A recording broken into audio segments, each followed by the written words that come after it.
Good morning, and welcome to this early morning discussion. And we're trying to do several things this morning. We're going to have one of our distinguished panelists talk a bit about his recent book, right up here, Bois and Education.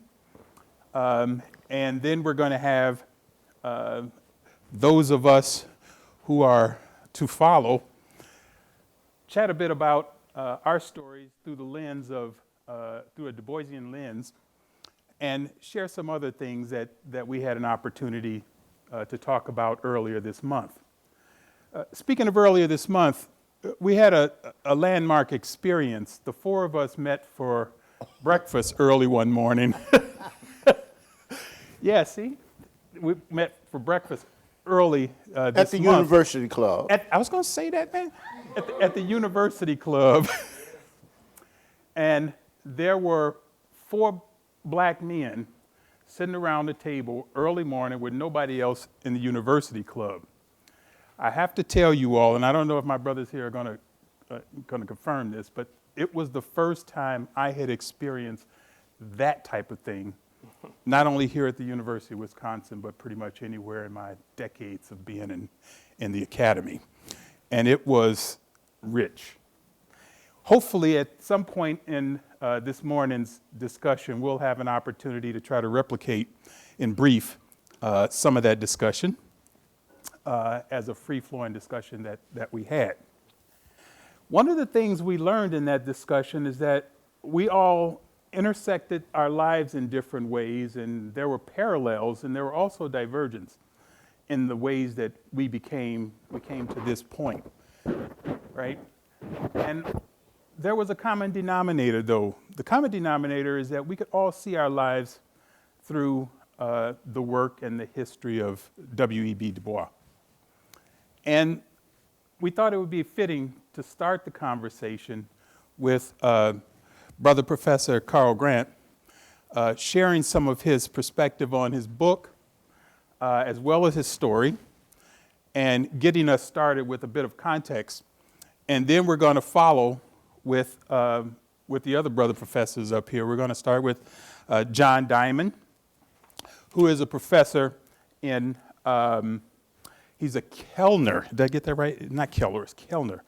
Faculty Distinguished Chair in Urban Education here at the university in the Department of Education Leadership and Policy Analysis.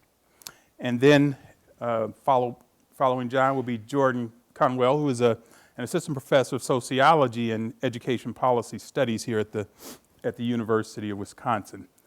I'm going to try to referee this whole thing and keep us on track, and hopefully have an opportunity to share a bit of story, if time permits, that fits with the rest of the story. So without further ado, we're going to start off with Brother Professor Carl Grant, who is the, how do you pronounce that? Hoefs. You're doing fine. I'm doing fine. Bascom Professor of Education in the Department of Curriculum and Instruction. Get us started, Carl, please. All right, let me thank everyone for getting up and crawling out of the bed and coming here.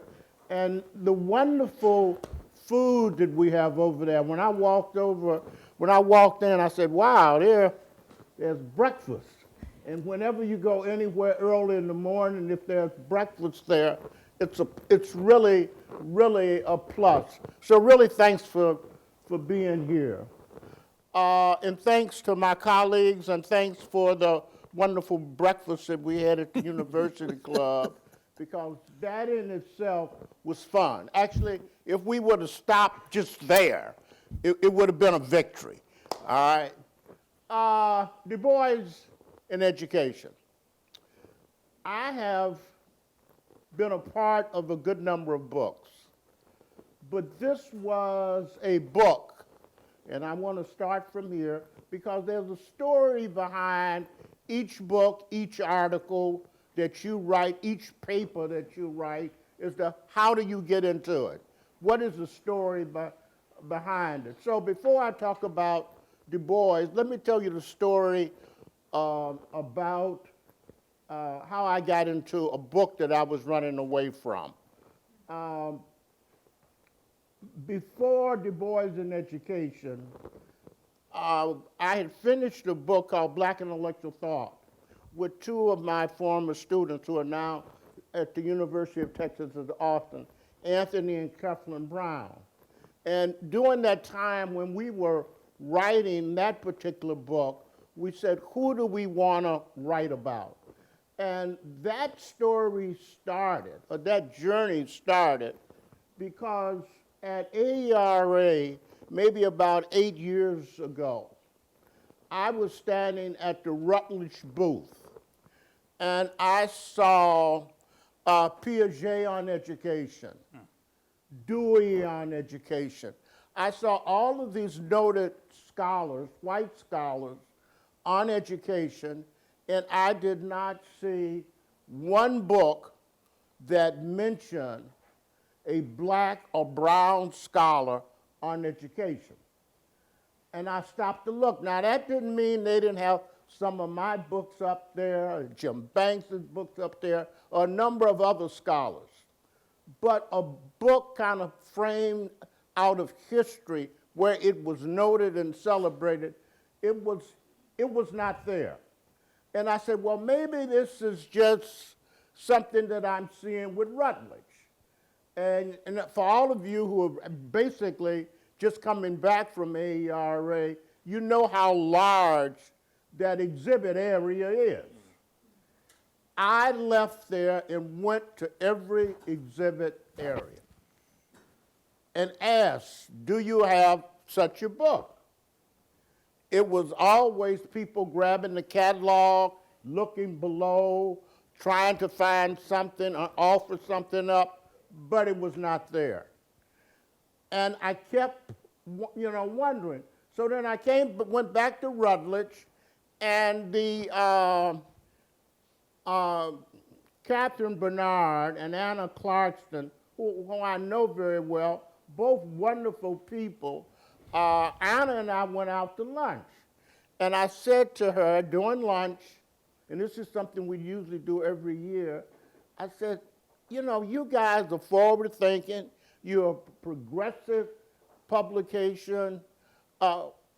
Why no African-American scholars? And to be honest, Anna flipped it on me.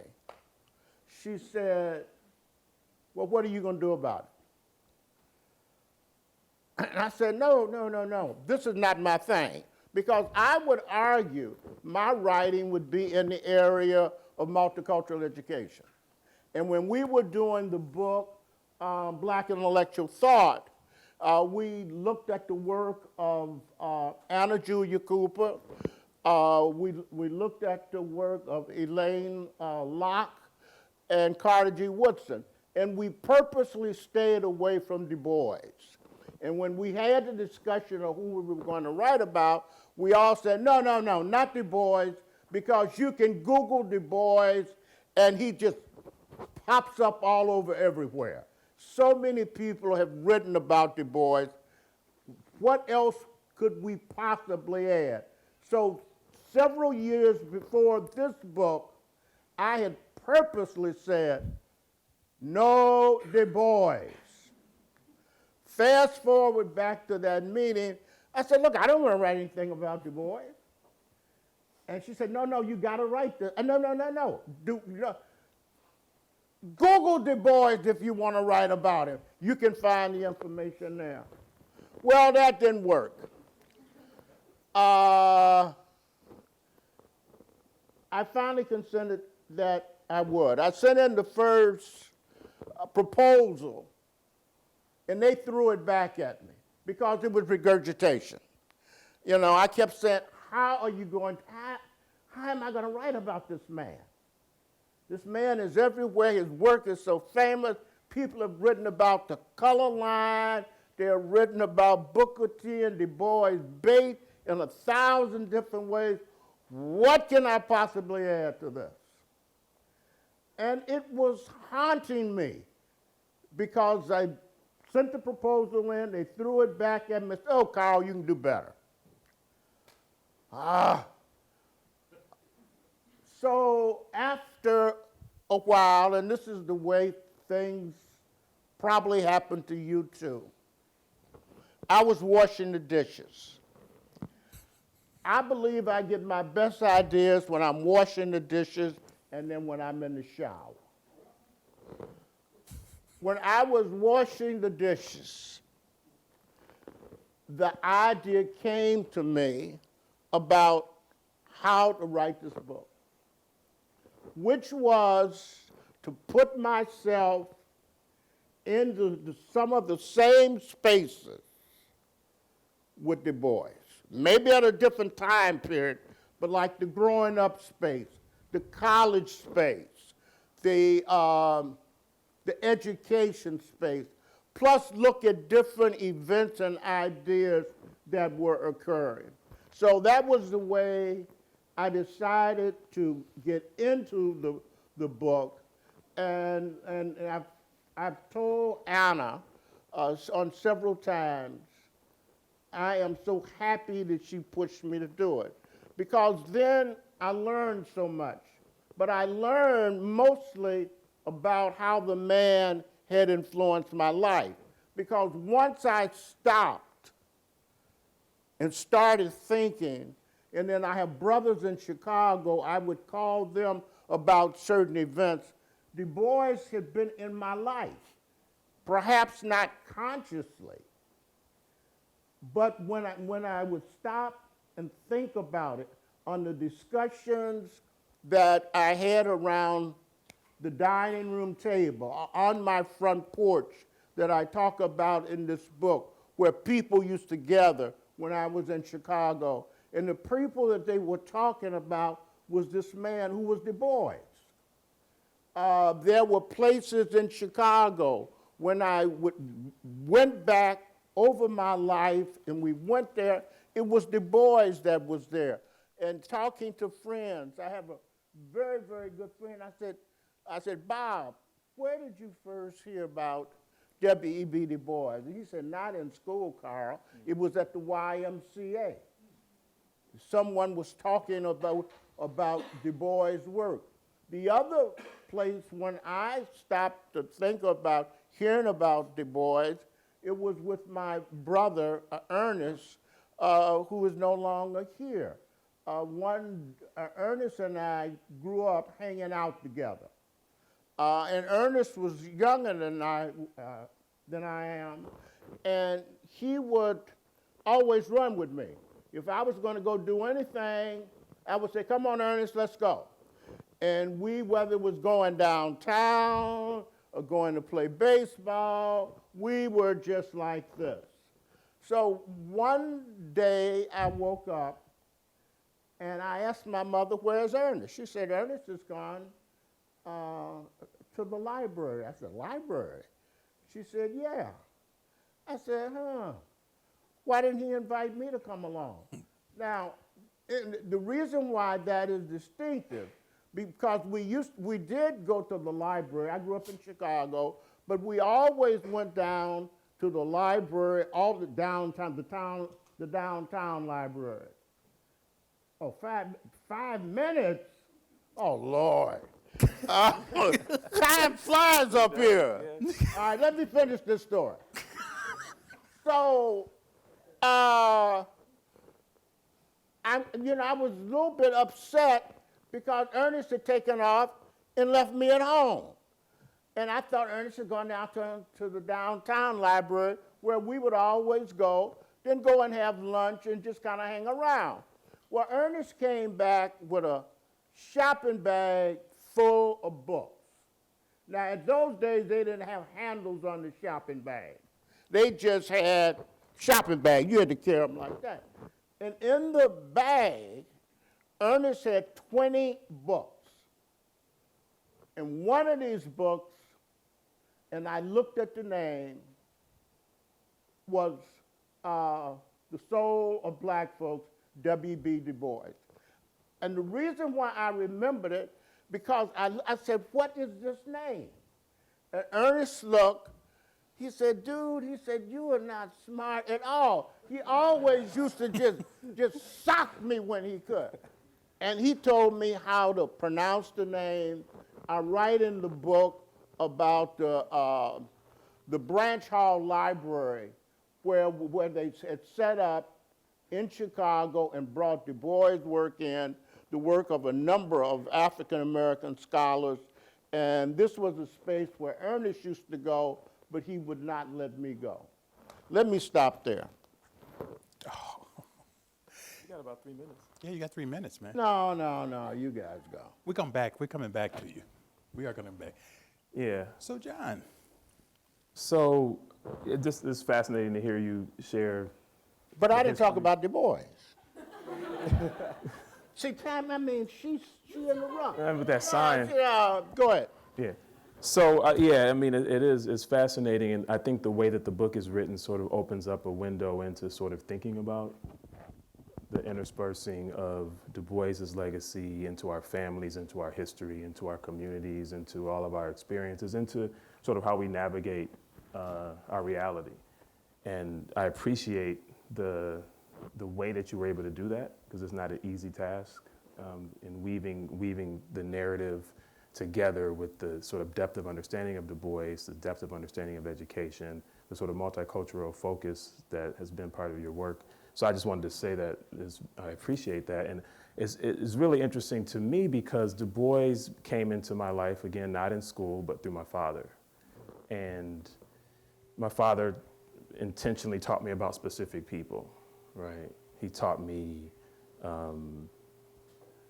sort of the history of Muhammad Ali and the extent to which it wasn't, the boxing necessarily that he saw as powerful, but it was his stance, his commitment, his dedication to principles over rewards.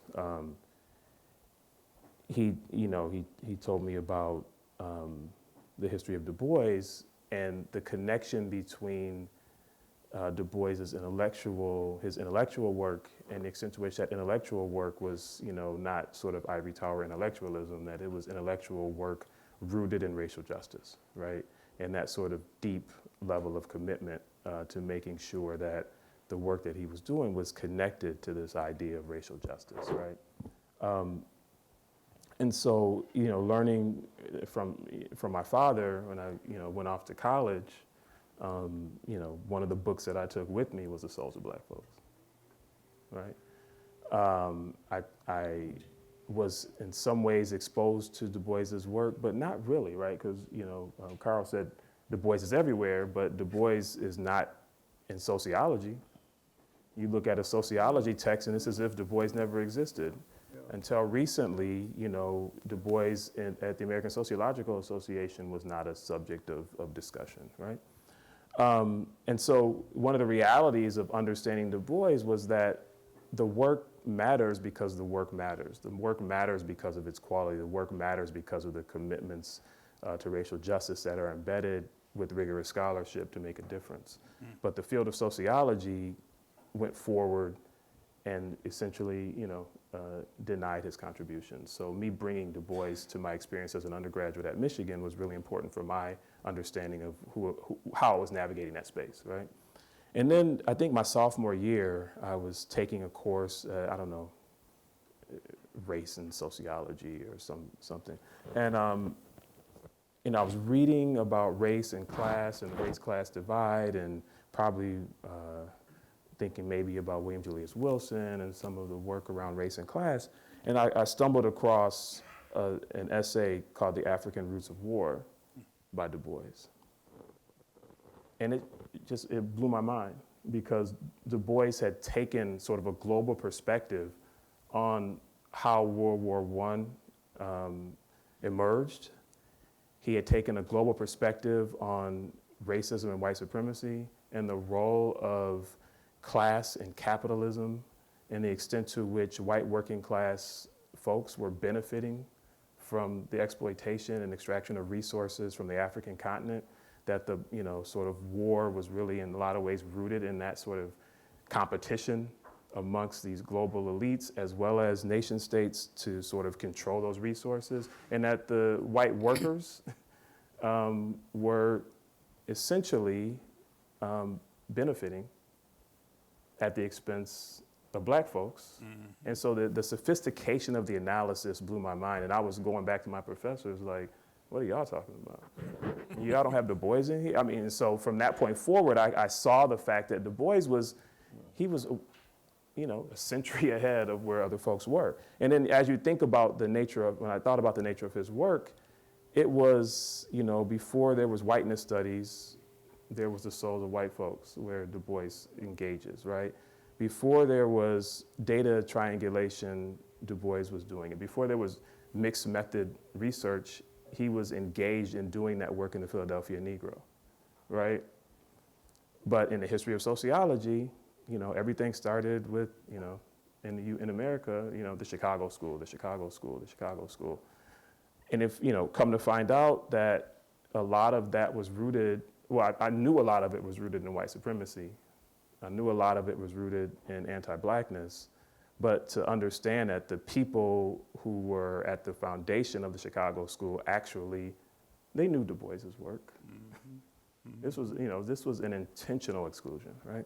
So fortunately, when I went to graduate, 5 minutes. So fortunately, when I went to graduate school at Northwestern, my advisor was Alden Morris.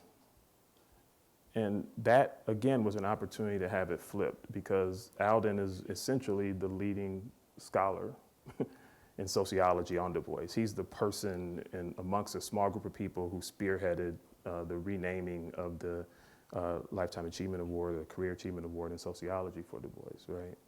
He's the person who wrote the book, The Scholar Denied, that sort of lays out this history, a masterful book, right?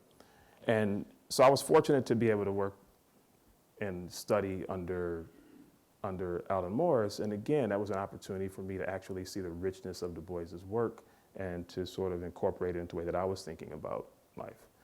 And I guess not only was Du Bois and his work sort of grounding, but it was also liberating because Du Bois is a person who said, while everyone was clamoring for integration, that, there's no magic in integrated schools.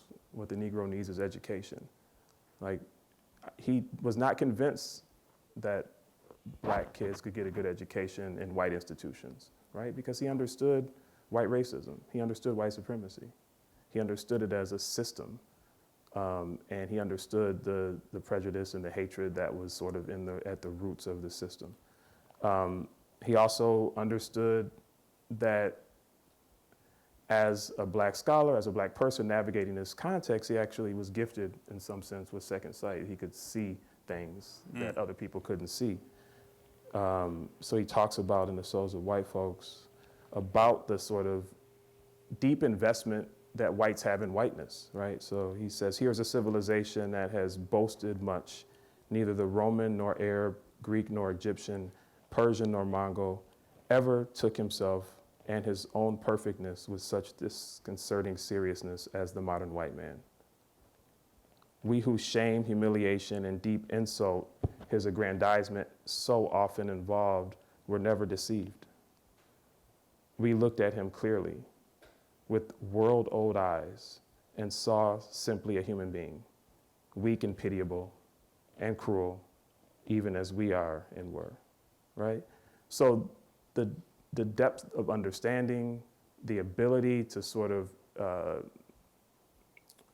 prefigure certain kinds of scholarship, the ability to have insights that were decades before their time, all motivates sort of the way I think about my work and my commitments and my understanding of the sort of role of the scholar as not just someone who talks about challenges or observes challenges or explains the world, but actually tries to engage with it.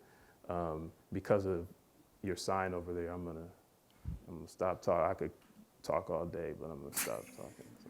But anyway, yeah. So I just think that's sort of the way it sort of he pops up in my life, as in yours, and I think, yeah. And I probably stop now. Right. Jordan. It's me. Thanks, John. Hi, good morning. One of my colleagues a few minutes ago referred to this as the Carl Grant and Sons event, which I You think, were nice. which my mind first went to like Sanford and Son, and then I said, no, this is actually, this is an honor, so I think that makes me the youngest son, and I'm happy to kind of be in this group. Well, I didn't want to. See, he didn't act like that over at the University Club. He gonna show out now, right? So, I think I'm honored to be here and, a generation of scholars who wants to conduct research that contributes to the cause of educational justice, as Du Bois did and as Carl and John, have done in their work. So our task is kind of to discuss how we got here and like what Du Bois has to do with that. I think Carl gives us a really good model of that in the book.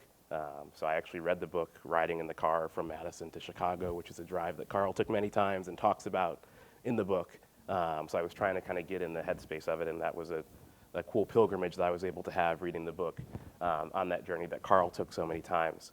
So since I read it, I've been thinking about and ruminating on this conception he has about his engagement with Du Bois, his conversations with Willie, as he calls them.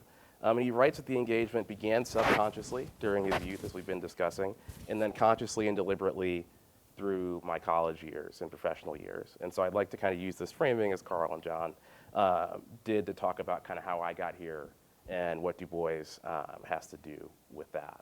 As Carl points out, Du Bois's ideas permeate how black families think about and talk about and value education. This includes ones where his name is mentioned, and families like mine where his name, at least as I can recall, was not, even though there was talk of people like Booker T. Washington and George Washington Carver.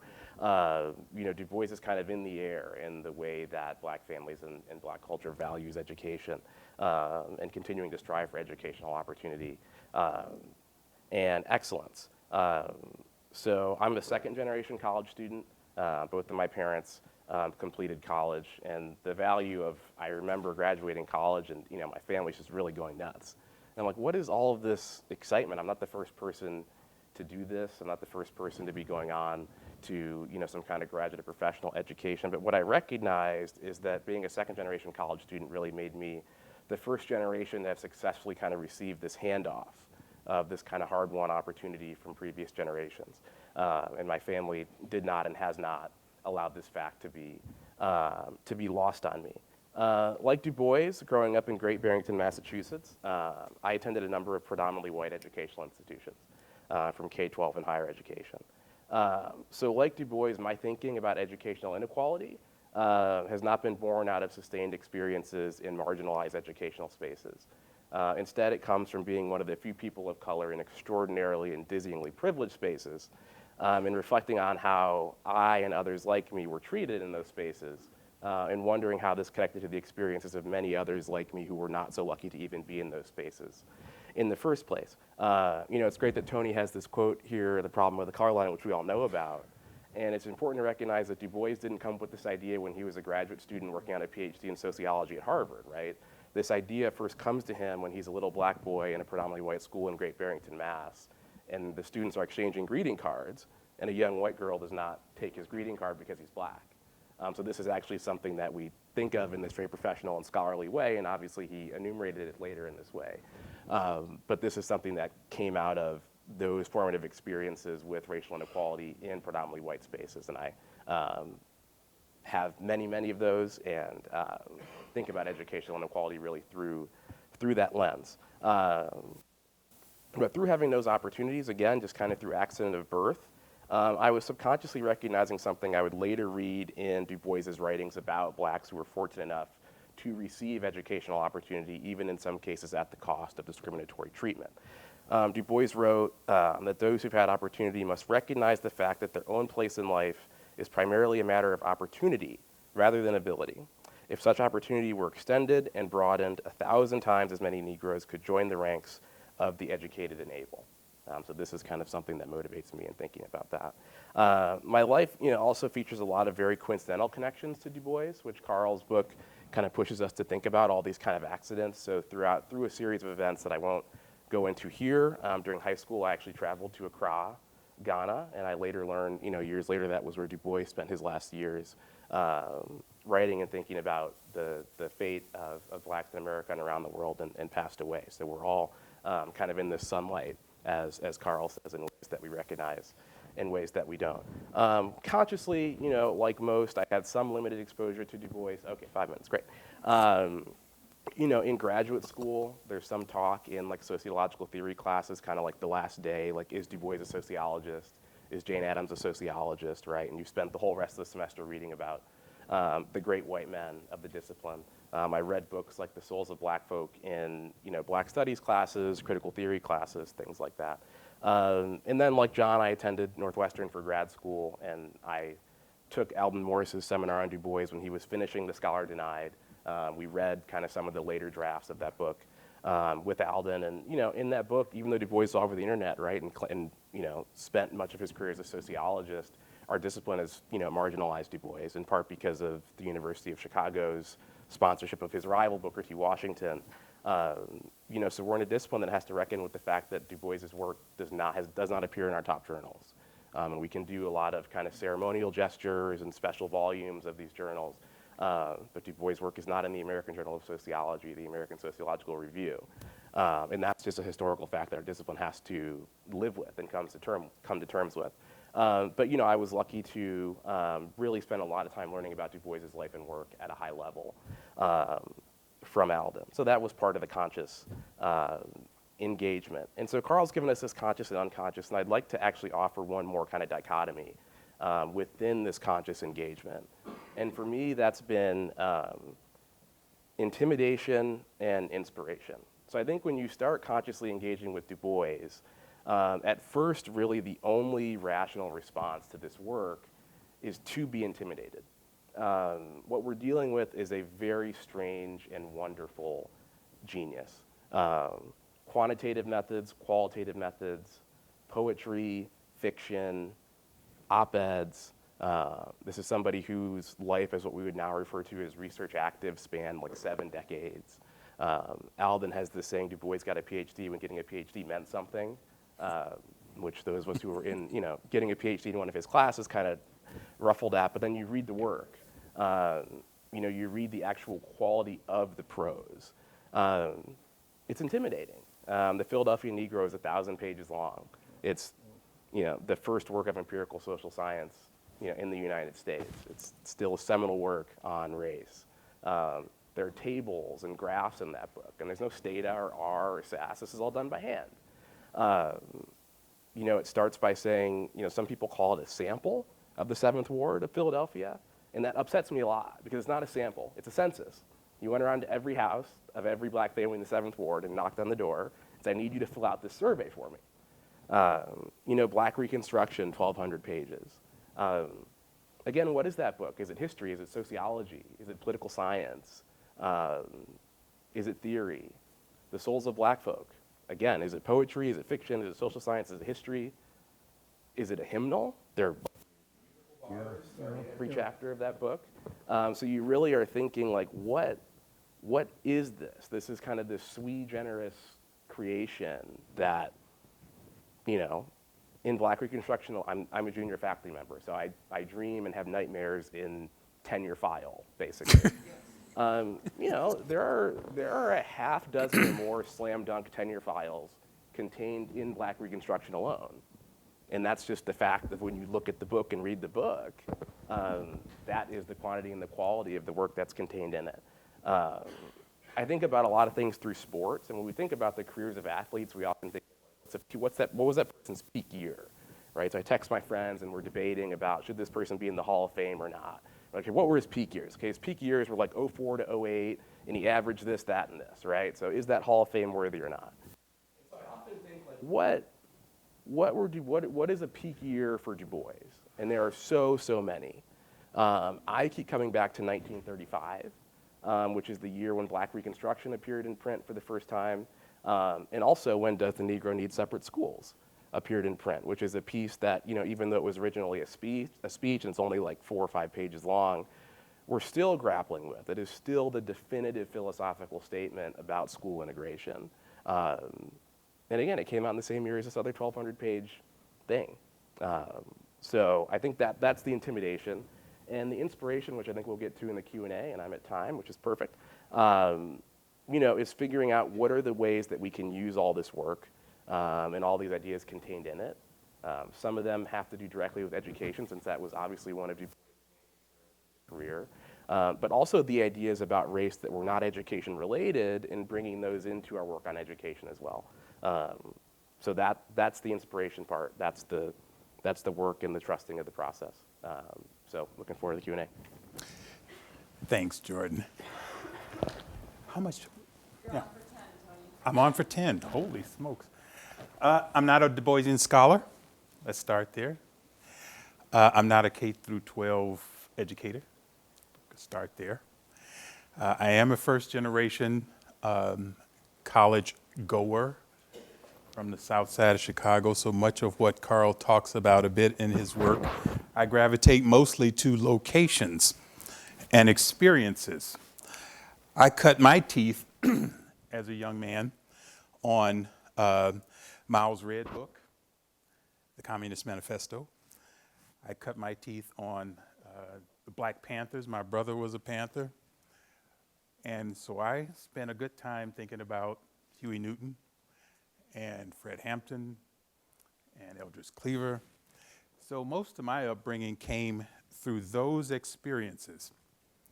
Now, how I encountered W.E.B. Du Bois was not through intellectual examination, it was through lived experience. And later on, I figured out there was a connection between this genius and my lived experiences. So I'll just give it a bit of a story so I could remain within the 10-minute period, or now 8-minute period. Like I said, I grew up on the far south side of Chicago, moved to the far south suburbs, a place called East Chicago Heights, now referred to as Ford City. Most of us call it Dodge City because of the kind of activity that go on there. And I graduated from high school at the age of 16 because I was really tired of going to school with a bunch of knuckleheads. So I finished up. What I didn't know was that I couldn't get a job and couldn't go to the military at the age of 16 at that time, which was my goal. I was going to work in a steel mill, which was what people in my neighborhood did, or go to the Navy to travel the world. So for a year, until I turned 17, I played basketball by myself on the school ground. And that was pretty much all I did. Until one day, a gentleman who was a recruiter, African-American guy who was a recruiter for this school in Southern Illinois, came by and wanted to play a pickup game. And so I played. And when we had a little break, he said, well, aren't you supposed to be in school? I'm like, no, I'm done. Finished with that. Going to the Navy, working a steel mill. And so he says, well, look, I'm recruiting kids in this neighborhood to come to this program at Illinois State University, Bloomington Normal, blah, blah, blah. You might be a good candidate. So I said, well, no, I don't think I want to do that. College is not for me. No interest in college at all. So he said, yeah, well, just go down, take a look at it. We'll give you some money. We'll put you up, blah, blah, blah. You could have a good meal, play basketball if you want. So I said, yeah, I got to ask my mom. Went over to ask my mom. She said, yeah, you're not doing anything anyway. You might as well go. So hop in the car with Ron Anderson, right? And we drive 2.5 hours south of Chicago to Bloomington Normal, Illinois. Everything but normal. And so for those of you who are old enough, and I think maybe only 2 of us up here are old enough to know this. I'm talking about Jordan and myself. When the Wizard of Oz was in black and white, right? Wizard of Oz was in black and white for y'all that don't know that. It was like moving from my city, which was in black and white, which had no leaves on the trees, no grass. The sky was literally brown because of the steel mills and all that other stuff. And I went to Southern Illinois State University, and it was like we went to the Wizard of Oz in Technicolor. The grass was green, the sky was blue. I hadn't seen a blue sky in my entire life. Hand to God, I had not seen a blue sky until I went down there, and I saw grass was green, there was no litter on the ground. And it occurred to me, right, that this was going to be a whole new world, a la Aladdin. It was going to be a whole new world. And so I asked Ron, I said, well, what does it take to be here and live here? He said, well, just stay out of trouble, get good grades. Fast forward some 10 years, I'm graduating from the University of Florida, the first African-American man to receive his doctorate in the School of Education, University of Florida. So, a major feat in and of itself, feeling good about myself. I went to McDonald's, no, actually it was Burger King, to get lunch because I wanted to celebrate, right? Can a brother with no money do? So I was sitting in this booth, eating my lunch, looking fly, and so this lady in back of me stood up, this little short white lady with blue hair, stood up in back of me in Gainesville, Florida, and looked me square in the eye and said, "Are you the bus driver?" And I said, well, you know, in Florida you say this, you say, "No ma'am, I'm not the bus driver." So I checked my stuff and I was looking pretty fly, didn't look anything like a bus driver. And so I thought that was it. So she moved, positioned herself right in front of me and said, "Well, you sure look like the bus driver." You know, at that moment, I understood what I thought I understood before, that we have an impermeable color line that will probably never be broken, right? It will never be broken. I do not have any hope. And it was that moment that crystallized it for me, that we have very little hope of breaking this color line. It is not a dotted line, you know, it is not an invisible line, it's very clear. It is a solid and growing thicker line that defines who is in and who is out. And if you want to succeed, I have been told, as an African American man, you have to live, and we're going to get to this in a minute, you have to live heartily and intentionally within this veil. You have to acknowledge that there is a veil. And if you want to succeed in this white world, you have to live within this veil. Since then, I have probably violated everything I've ever known about living in the veil and stepped out and explored things and said things and done things through a long career that have positioned me squarely in the target of those who want to maintain the color line. I'm going to stop right there. This is the part that I really enjoy right here. We had this conversation on April 3rd, right, over at the University Club. It was unfiltered, folks. It was unplugged. It was unfiltered. So I'm hoping we could replicate a little bit of that right here. Let's pretend that they aren't there. Can we do that, folks? Yeah, we can pretend. Yeah, we can pretend. Okay, let's just jump in the middle of this thing. Let's jump in the middle of this thing. What does the color line look like in 2019? And how do we navigate this thing, folks? Let me start. Right here in Madison. Right here at the University of Wisconsin-Madison. I was on the phone last night up until 11 o'clock dealing with students who live in a res hall where KK signs are out and they feel threatened, intimidated, wondering about the response. I'm supposed to meet with them tomorrow. That's right here. That's the color line right now. And it continues all over. So the color line, I would say, if Du Bois would come back, when he said the 20th century, and that's why in trying to come up with kind of get my head around being here this morning, I said, the title up there, it's all over America.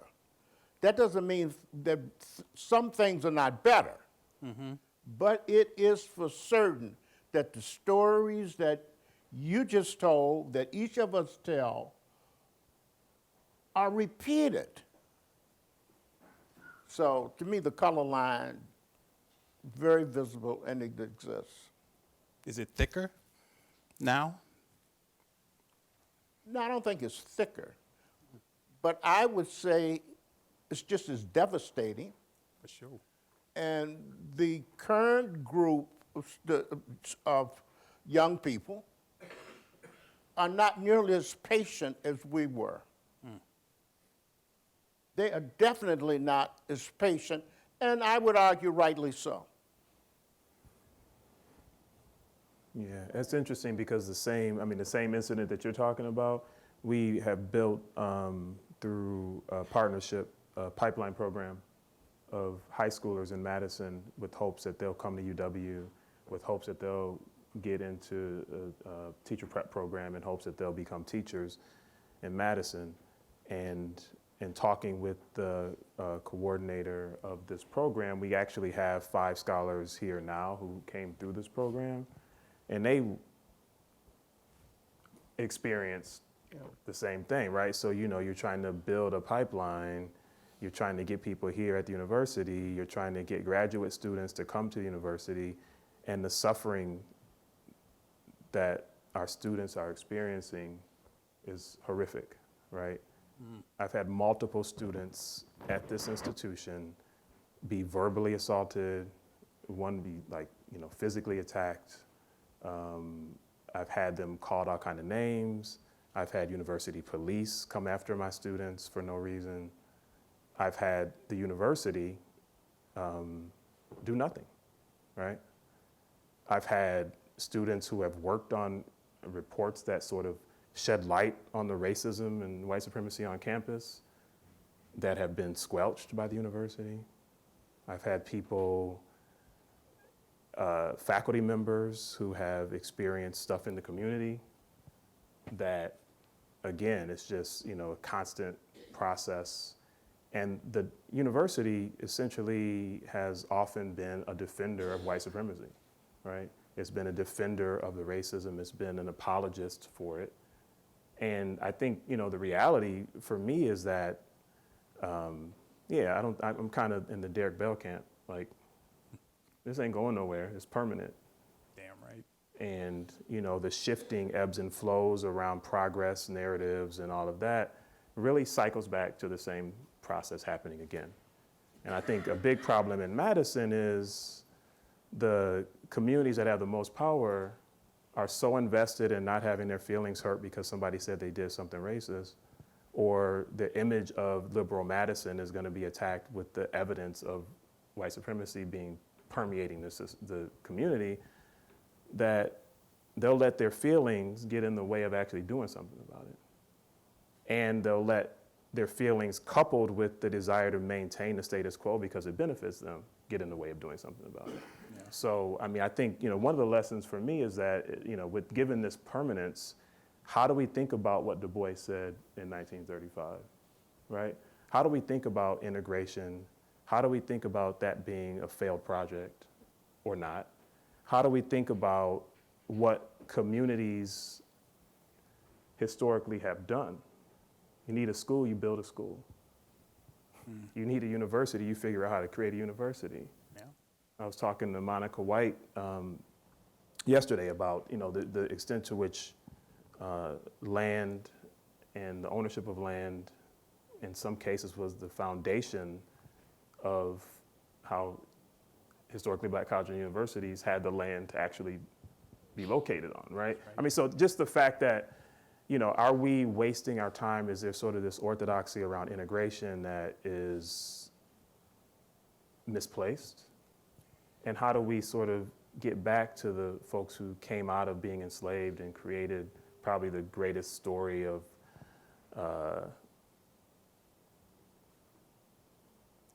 redemption, power, strength, resolve, resilience in the history of the world? How do we get back to capturing that? Because I think we've misplaced our energy. Sure. To some extent. So, I want to pick up on this integration discussion. like I said, I grew up on the south side of Chicago, and it was during the time of forced busing. I grew up in a neighborhood where all of my peers were black, all of my teachers were black, all of the enterprise in my neighborhood was black, the ministers, and everybody lived in the neighborhood. The teachers lived in the neighborhood, so we knew everybody within a 10-block radius. We were in the bubble. And I did not have access to white teachers, white students until I went to grade 7. So for 6 years, Where did you go to school? in Chicago Heights, Yeah. Franklin Elementary School. Now, take note of that. They changed it to Gavin Elementary School because there was a prominent black dentist who was in the neighborhood that died. They renamed the school Gavin Elementary School. So everybody was black until they weren't. 7th grade, they gave us this test that split everybody in the district up, right? And in grade 7, there were 15 sections that people were put in, 15 sections. Section 15X was for what we call now the functionally illiterate. Section 1 was for what we now call gifted kids. There were no black kids from the 2 predominantly black elementary schools that were in section 1, 2, 4, 6, 7, 8, or 9. None. Most of the black kids in those 2 predominantly black elementary schools were positioned in 10, 11, 12, and up, most of them 15 and 15X, right, because of this test. There were many kids in section 5 because that's where the band kids went. So they tried to organize their curriculum around whoever played an instrument. Section 3, I scored well on the test. I don't know how I did it, but there were 4 black boys who were in section 3, right, with 27 white kids, all white teachers, right? And when I think about integration, I have to tell you, I think about Willie Exton, Tyrone Smith, Earl Haley, the 3 boys who to this day, well, 2 of them died. One of them is in an assisted living home because of drug addiction and aging. I think what happened in that situation is integration, or what I would consider desegregation. There was no integration, but desegregation ruined the community. It ruined the lives of gifted kids. Now, I want to believe that somebody benefited from that, but my experience is that if we trace it back to those real lived experiences in those communities where we were loved and touched and cared for, and they knew us, they saw us, they felt us, and when we moved out of that space, we became nothing. We became an accident, we became an experiment, and it ruined the lives of many, many people. So I am not a proponent, I have to tell you, of desegregation in my lifetime. I just don't believe it happens, right? Theoretically, perhaps, but in reality, not my world. Well, Du Bois went back and forth about integration. I mean, I would read, I think there are like 4 pieces he wrote within a year, in which basically he changed. He would be saying, this is something we could do, and then when I was writing, I said, okay, I got it. And then I would pick up another piece 2 months later, and he was saying no. Then I would say, did I misread the other piece? Yeah. And I would go back and reread it. And then you would, so at least 4 pieces, if memory serves me right, came out within a short space of time. So you wonder what you would really say now, given everything that is going on, that is not going on, and which speaks to basically America's unwillingness not to let it work. I mean, there is no reason why it cannot work. True. John, quoted it earlier from Does the Negro Need Separate Schools, right? Negro needs neither separate schools nor integrated schools. What's needed is education, right? In a Du Boisian way, as he often does, he finds this kind of poetic third way out, right? Yeah. And, Tony, so as we're trying to recognize that maybe this is actually a failed project in K-12, in higher ed, and I think he would come back to something like what you're saying, Tony, is what is the cost of not being in a school, regardless of its racial composition, where you're not seen in your full humanity? And I think there is some movement back to this. I read an article in the New York Times a couple weeks ago about, more students are attending HBCUs, more women are attending women's colleges, kind of in this Trump era, right? And so I was reading the part about the HBCUs and thinking about some of this Du Boisian stuff. And, one of the critiques of HBCUs in the current moment, or predominantly black or predominantly Latinx, predominantly whatever spaces, is this actually preparing you to go out in the real world? Particularly elite spaces, because elite spaces don't look like this. This begs the question, why don't elite spaces look like this? But they don't. This is a legitimate question. But if you go to like a campus of an HBCU and they ask these kids, and the kid said, being here, and especially it was interesting, kids who went to predominantly white K-12 spaces, who had parents who said, you need to do this for 4 years, and they didn't give like, why do I need to do this? And they said, what I now know is being here for 4 years and actually being seen and recognized in my full humanity by the institution, by instructors, seeing the full humanity of people who look like me, I'm prepared to go out and do anything now because of this, in any kind of space, with any kind of composition. I think that's the kind of thing that Du Bois would want students to have, regardless of the composition of those spaces. But he would also remind us that there is fear of that. There is fear of trained non-whites, I would say particularly trained non-white men who have had those opportunities to flourish in their full humanity and are now going out into the world. There's intense fear of that. I grew up in a household where there was this saying, there's nothing more powerful than an educated black man. This is like the saying. And that's one of the things that we're working against. That's an instantiation of the color line for men and women, is actually what is behind the opportunity not being extended is a fear of what would happen. Du Bois pointed that out at the turn of the 20th century. We're now, long enough into the 21st century to kind of see how this is going. It's not going so hot. Yeah. There's still that fear there as well. And I think the way that I think the way that fear and that what you call a fear, I think it sort of manifests in different ways. If we want to think about this sort of gender piece, I think it manifests in different ways, and I think the squelching of that opportunity, I think, is consistent. I think the way it's framed in the rationalizations may be different, but I do think that for black women, there's I think the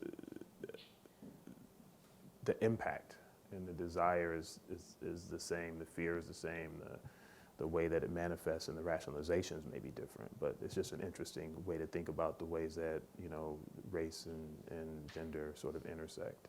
But, but yeah, I know you got more for us. No, I don't have more for you. I'm just curious, if the price is worth it, right? I mean, you all are very accomplished. I could probably say we all very accomplished, all things considered. And, there are days when I say, it wasn't worth the cost. It wasn't worth the cost. But then there are other days when I'm feeling myself saying, yeah, I don't think I would have done anything different. But it took some things away. So I'm just curious, fellas, if you paid a price, if the price was worth it, if you got more out of it than what you paid. It's okay if we're still paying the price. I have a granddaughter who's over at West, who is living with me. So every day she comes home, it is listening to her. It's like listening to myself only a few years back. Same problems, what's not being taught or being poorly taught or not discussed in certain ways is still going on. So you do ask yourself about progress. What's changing? You may have a few more students of color in the AP classes, but what's being discussed? How critical are things being looked at and analyzed? And I mean, you're so right about where students want to go to school. I mean, she took off to go to travel. She went to one place, she said no. In this generation, where we would say, let's find a place where we can go where they'll accept us, they are a lot different. They'll say, no, I don't want to be in that space. I want to be in a space where my humanity is respected. And it's my humanity. Every inch of it is respected. And on many spaces, that doesn't take place. Yeah, I mean, it's interesting because I think about when I decided to go to college, I mean, thinking about what's lost and what's gained. My grandfather grew up in Alabama. His dad owned a general store. They sent him off to college with a little bit of money, but not much, to Morehouse. Right? He left Morehouse, and interestingly, he wound up at the University of Iowa for a while, getting a chemistry master's degree. But then he went to teach at Piney Woods in Mississippi. Yeah.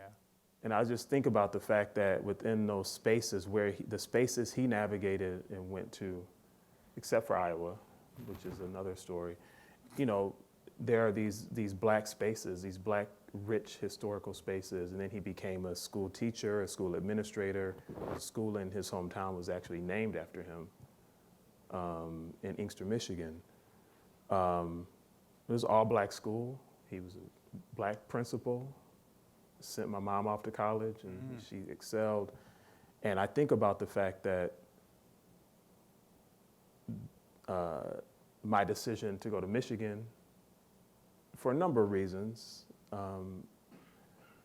was a loss, because I actually did, Orlando Jackson had his international colloquium on his colloquium at Morehouse, and being in that space, being at the University Center, being in the library, being in that rich collection of blackness, and having somebody from the UK come over to give a talk and saying, this is like Mecca for a black intellectual from London, right? Because we don't have this. Yep. He was like, you know, his father it was like, you're going to Morehouse?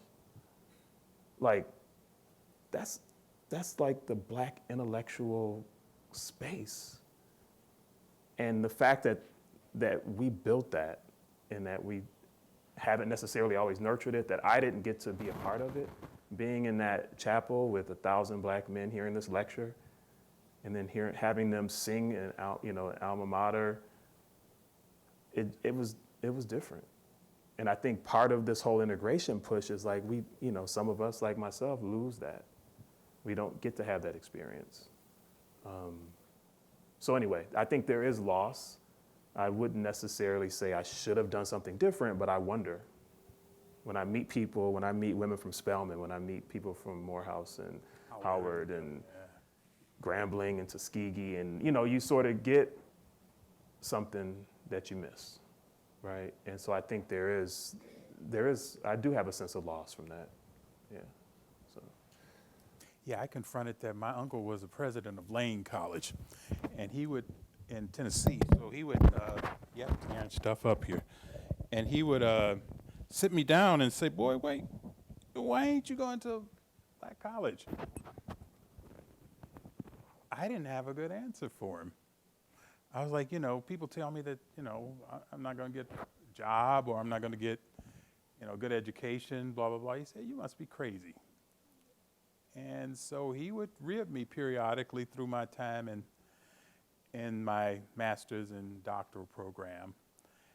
and let me know that, you know, he would remind me of what I'm losing, right? He would remind me because he was there, and he was there at a pretty senior point in his life before he passed on. So yeah, I'm going to actually acknowledge that it's 10 after. We say we're going to be here, yeah, you know, until 10:30. So we want, oh my God, there's a lot of people out there. Oh, there are people out there. I totally forgot. I wasn't paying attention. Anyway, so we're going to open this up for communal discourse. You could ask us questions. You could make points. You could talk to one another, ask each other. I want us to serve as much as we can as a synthetic community. I heard that, synthetic community. Okay. All right, so any questions, any comments, any observations, anything? I'm curious about, Carl, you mentioned your granddaughter, and John, I know you're a father also. I'm just curious about how the things we talked about today affect your relationships with your children and grandchildren, how you think about bringing in Du Bois and those ideas.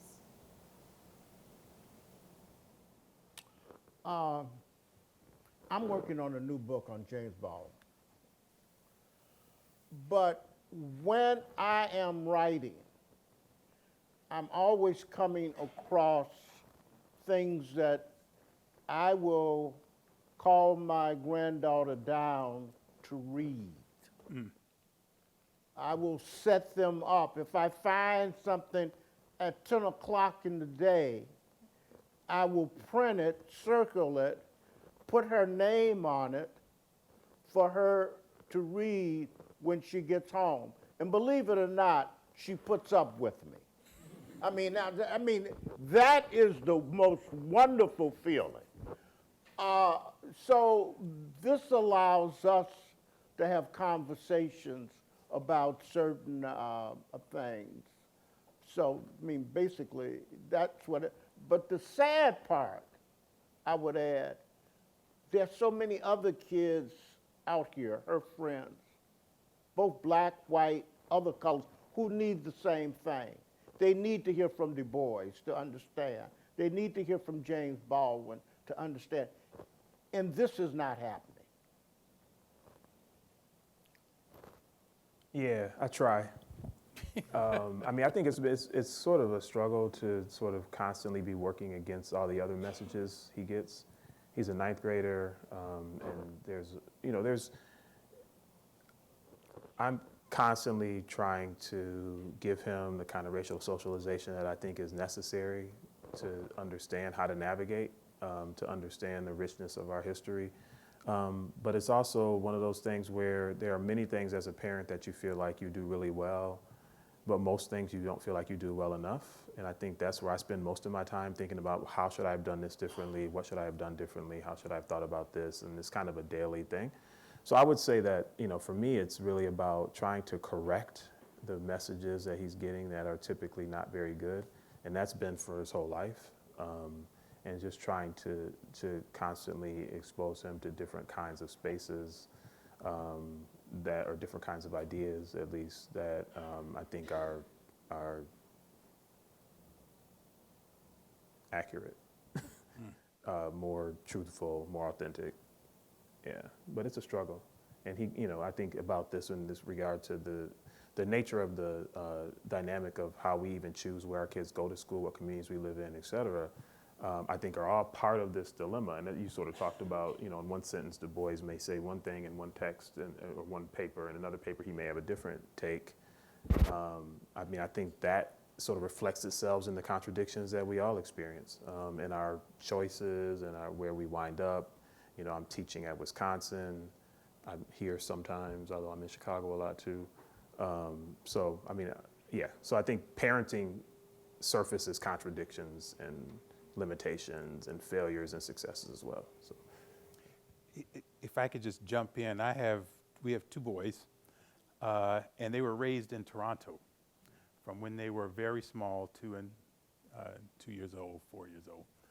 And we moved from Toronto, arguably one of the most diverse and progressive cities on the planet, at least that was our experience, UW-Madison, which arguably is the least diverse and the least progressive city on the planet, right? At that point in time, our oldest son, who is a training jazz musician and is in school to continue his craft in New York City at the new school, decided, I can't move there because my reality would be, it would be violence against my reality to live in Madison, Wisconsin, right? So his world is New York, and now he's doing a study abroad in Amsterdam, which again is one of those other interesting places on the planet. Our other child, on the other hand,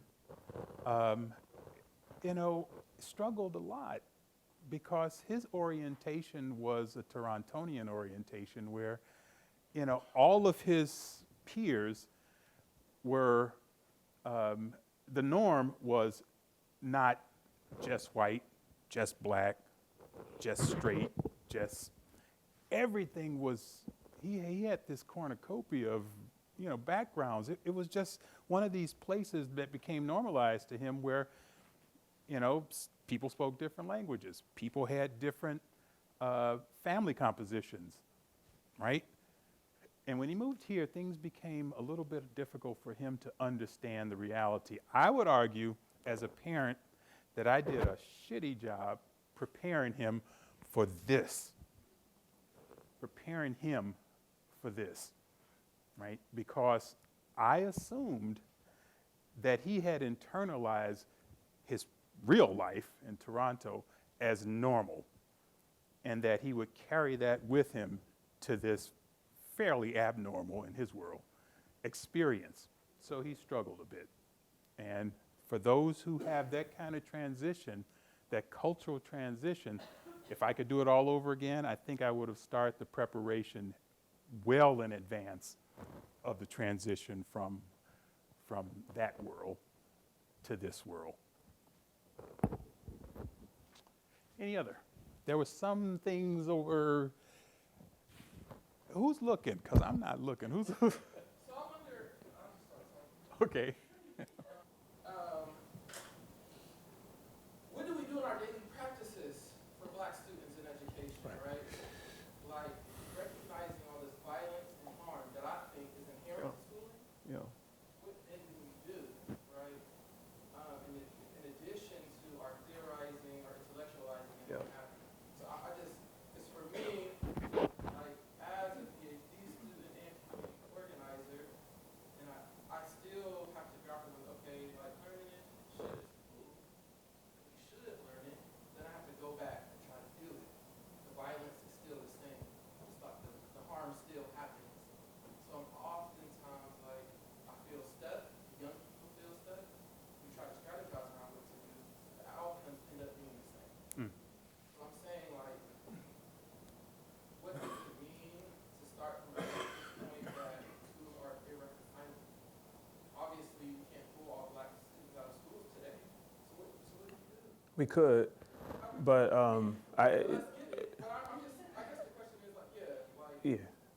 how, I'm not even asking for a direct answer perhaps, but maybe like, what does it mean for us to think about that? To sit with that a little more. All right, brothers, say. Go ahead. No, I mean, I think we. Clear call? My fault. Is that? Did you get it? You got it? Yeah, I mean, I think it's clear. I mean, I think you've talked and we've had conversations about survivability. Like, how do you survive in a context where there's inherent violence and gratuitous violence against your people and against Black bodies? How do you reconcile a schooling context that is perpetuating violence, that is, can be harmful? I mean, I think the reality is you try to make it less harmful while you have, in the immediate practical ways that you can. But I also think there has to be a vision that breaks out of this, the whole idea of what we conceptualize as schooling for Black young people. And we need a grand vision, like, the grand vision that people had coming out of enslavement, the grand vision that people had about creating these university contexts, the grand vision about creating public education that Jim Anderson talks about, the ways in which we, the resources that we have at our disposal don't allow us to just say, okay, tomorrow we're going to have a whole system that is, anti-racist, that grapples with, homophobia, that, gets rid of patriarchy. But at the same time, I think we need to deal with the immediate, like how do we make it less harmful? And then we need to be thinking about what is the vision that breaks out of the sort of constraints that we have around education. That's one of the challenges, I think, with Du Bois himself is that, while he had some ideas about sort of second sight and this massive corpus of work that spanned all these different ways and genres of expression, he also was deeply invested in sort of Enlightenment ideas about, education and enlightenment is gonna like give people civilization, which was rooted in sort of a Western sort of white supremacist set of notions, right? And it was also, there was, some some anti-blackness in his rhetoric, some looking down on black folks and black churches and some elitism, and all of that stuff was sort of present there. And I think we get constrained in our thinking by sort of how we've been indoctrinated and how we sort of see the limitations of what's possible. So I think the long-term vision has to be there, and sort of the immediate stuff has to be about how do we make it less horrible. And I guess that's what I'm still grappling with. What is making school or educational experiences harmful? What are those actual practices? Because for some people, it may be respectability politics. For some people, it may be, you know what I mean? Yeah, and I don't think, Parameters around what less harm looks like, I think is something that we need to. yeah, it's a conversation. You want to respond to that either?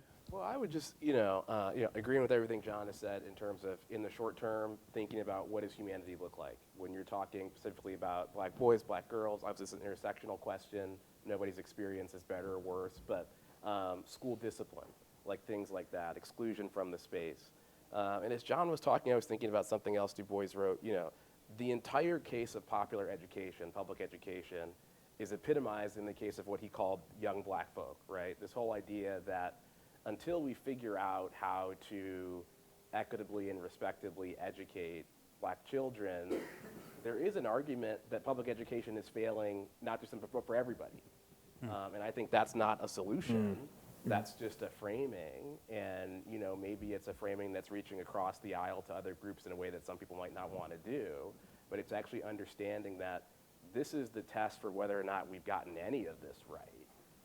And to the extent that you have second graders saying, like, they're trying to kill me in school, I mean, that is such a deep and dark, experience for a young child to be having and articulating. We have to possibly be critical of the project and how it's serving not just black students, but all students, and getting everybody to recognize that this is the litmus test. That's the way I think about it. That doesn't, get any closer to any solution, but I think it's a framing. You don't want to respond to that, Carl? No, that was other questions. Okay. Why don't we get over here to Rich? Thank you guys for having this really open, frank discussion. You mentioned in the comment before about the concept of the veil. Yes. I was wondering, how does that concept work in your work of the panelists? Like, how do you think about that, or how do you live with that idea? And how does that influence your perspective on this? Was that the veil question? Yes. I mean, I don't know if we ever get outside of the veil. We are constantly, especially in a space like this, we are operating within the veil. And as Du Bois writes, the walls are high. How do I climb out of the wall so you completely see my humanity? That I am seen as a person and I want my blackness appreciated because I'm not running away from it. But when those who look at me first do not see the man, but first as they see the black man. So then that makes me, from their perspective, only able to receive certain things, to be looked upon in certain ways. It keeps you within that veil. And this is in part when you look around the campus, even those things that are held up as special, how are people perceived? And so many folks I see who are of color, you're right within that veil. And you don't have that. Du Bois also talks about that, you know, he wants that we too-ness, the me too-ness, we too-ness, that you want to be an American, just what you are. Because when you're in other spaces and you give of yourself, which could be your life, what flows into the earth is red blood. And that goes all the way back. But you, from my perspective, let me shut down and see what your thoughts are. I'm going to recognize we have 2 minutes. So Go ahead, John. and I'm going to respect folks who say they have other stuff to do. So if there is a response that's a real short response, you know, throw down. John, go ahead. Yeah, I mean, I think I've gotten to the point where I don't really care how I'm perceived. Like what is whiteness to sort of be embracing anyway, right?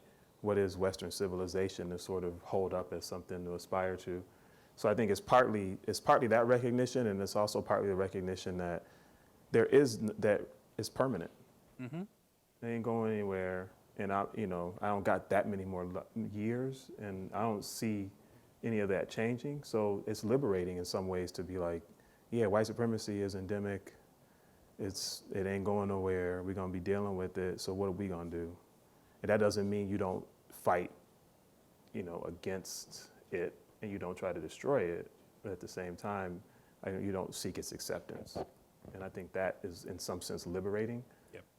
And it's a way to grapple with that dynamic. So.